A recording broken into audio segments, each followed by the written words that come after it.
Hello government officers, welcome to Viruksham TNPSC. இந்த வீடியோவில் எதை பற்றி பார்க்கலாம் அப்படின்னா, ஒரு நாளை எப்படி ஸ்ப்ளிட் பண்ணி படிக்கிறது, எப்படி கரெக்டாக யூட்டிலைஸ் பண்ணுறது அப்படின்னு சொல்கிறேன். ஸோ இப்போ நான் ட்ரைனிங்கில் இருக்கேன் அப்படின்றனால எனக்கு பர் டேக்கே மேக்ஸிமம் ஒரு 3 to 4 hours தான் கிடைக்குது. ஸோ அந்த 3 to 4 hours நான் எப்படி மேனேஜ் பண்ணுறேன் அப்படின்றது பெரிய விஷயமா இருக்குது. ஸோ அதனால தான் என்னால் வீடியோஸ் ரெகுலராக கொடுக்க முடியல. இதுக்கப்புறம் அட்லீஸ்ட் நான் வீக்லி ஒரு 2 வீடியோஸ்னாச்சும் உங்களுக்கு யூஸ்ஃபுல்லாக இருக்கிற மாதிரி. ப்ரியாரிட்டி சப்ஜெக்ட் வச்சு பார்க்கும்போது உங்களுக்கு 100 கொஷின்ஸ் தமிழில் வருது அப்படிங்கும்போது, நீங்கள் தமிழுக்கு பார்த்தீங்க அப்படின்னா 8 மணி நேரம் படிக்கிறீங்க அப்படின்னா 3 மணி நேரத்துலேருந்து நீங்கள் 1/3 நீங்கள் எதுக்கு ஒதுக்கிடணும் அப்படின்னா தமிழுக்கு ஒதுக்கிடணும், 1/3 ஜிஎஸ்க்கு ஒதுக்கிடணும், அந்த மிச்சம் இருக்க 1/3 மேக்ஸுக்கும் கரண்ட் அஃபேர்ஸ்க்கும் ஒதுக்கிடணும். ஓகேங்களா? 8 மணி நேரம் படிக்கிறீங்க அப்படின்னா 2 மணி நேரம் 3 மணி நேரம் தமிழுக்குன்னு ஒதுக்கிடணும். அந்த 2 மணி நேரம் 3 மணி நேரத்துலேயே நீங்கள் மைக்ரோ பிளான் போடணும். ஸோ மேக்ரோ பிளான் ஒன்று வச்சுக்கணும், மைக்ரோ பிளான் ஒன்று வச்சுக்கணும். மேக்ரோ பிளான் 8 மணி நேரம்ன்றது மேக்ரோ பிளான்னா, மைக்ரோ பிளான் அப்படின்றது அந்த 3 மணி நேரம். அந்த 3 மணி நேரத்தில் எவ்வளோ மணி நேரம் நான் இலக்கணம் படிக்க போகிறேன், அந்த எவ்வளோ மணி நேரம் இலக்கணத்தில் எவ்வளோ மணி நேரம் 3 மணி நேரம் படிக்கிறேன்னா அரை மணி நேரம் நான் டெஸ்ட் போட போகிறேன், 2 மணி நேரம் இலக்கணம் படிக்க போகிறேன், மிச்சம் இருக்க அரை மணி நேரத்தில் இலக்கியமும் உரைநடைமையும் படிக்க போகிறேன் அப்படின்றது மைக்ரோ பிளான்.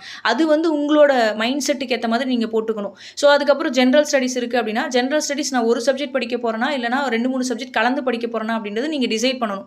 ஸோ இப்போ அதுக்குன்னு ஒரு மைக்ரோ பிளான் போடணும். ஓகேங்களா? ஸோ இப்போது நான் இப்போ குரூப் 1க்கு ப்ரிலிம்ஸ்க்கு படிக்கிறேன், அகைன் நான் ப்ரிலிம்ஸ் எழுதுறேன் அப்படிங்கும்போது இப்போ அந்த 3-4 hours தான் எனக்கு கிடைக்குது. ஓகேங்களா? ஸோ 3-4 hours அப்படிங்கிறது நைட் டைம் ஒரு 11 to 12 தான் கிடைக்குது, மார்னிங் 4 to 5 கிடைக்குது அப்படின்னா, ஸோ இப்போ ஒரு பர் டேக்கு எனக்கு ஒரு 4 hours கிடைக்குது அப்படிங்கும்போது, பாலிட்டிலேருந்து அதிக கொஷினும் யூனிட் 8லேருந்து அதிக கொஷினும் வருது அப்படிங்கும்போது, பாலிட்டி 1/3 வச்சுப்பேன், யூனிட் 8 1/3 வச்சுப்பேன். அதுக்கப்புறம் max 2 days once, current affairs எப்பயும் போல் 1/2 hour, அதுக்கடுத்து ரிமைனிங் இருக்க ஜாகிரஃபியோ இல்லை சம் அதர் சின்ன சின்ன சப்ஜெக்ட்ஸ் இருக்கும் இல்லையா, அதை 1 மணி நேரம். ஸோ இப்படி நீங்கள் பிரித்து படிச்சிங்க அப்படின்னா உங்களுக்கு ஈஸியாக இருக்கும்.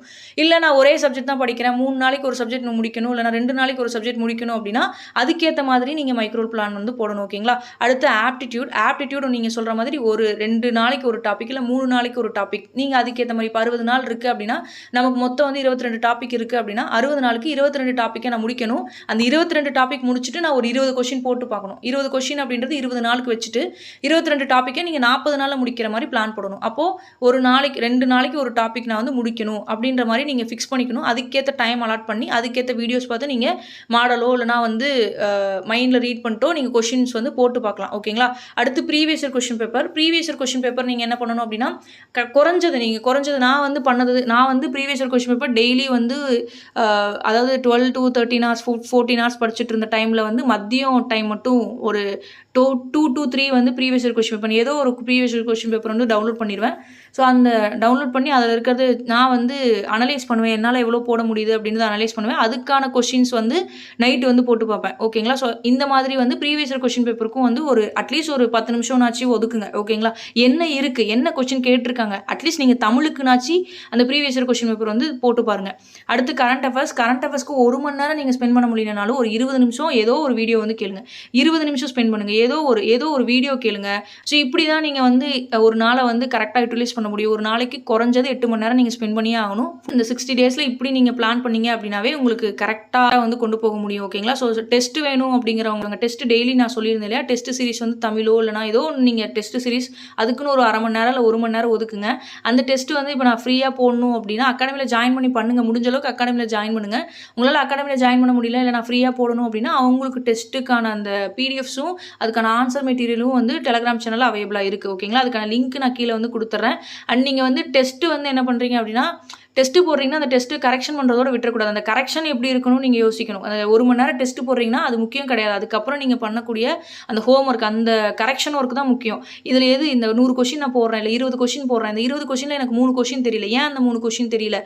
நான் படித்த டாப்பிக்கா படிக்காத டாப்பிக்கா, இல்லை படித்த டாப்பிக்லேருந்து நான் கேர்லெஸ் மிஸ்டேக் பண்ணிட்டேன்னா நீங்கள் அனலைஸ் பண்ணணும்.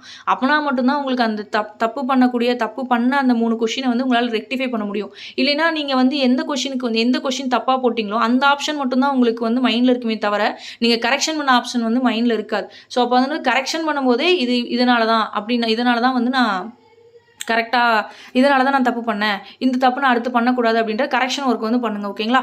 வீடியோ யூஸ்ஃபுல்லாக இருக்கும்னு நினைக்கிறேன். தேங்க்யூ.